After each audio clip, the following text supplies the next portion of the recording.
Hi everyone, welcome back to another video from Crazy Gamer.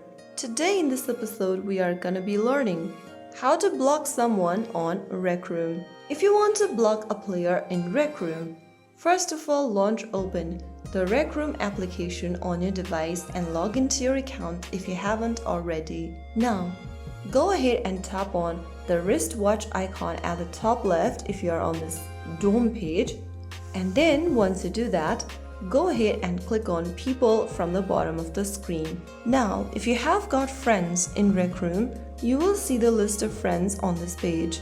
If you want to search for players you want to block, go to the top right corner and tap on Search Player and write down the name of the player that you want to block.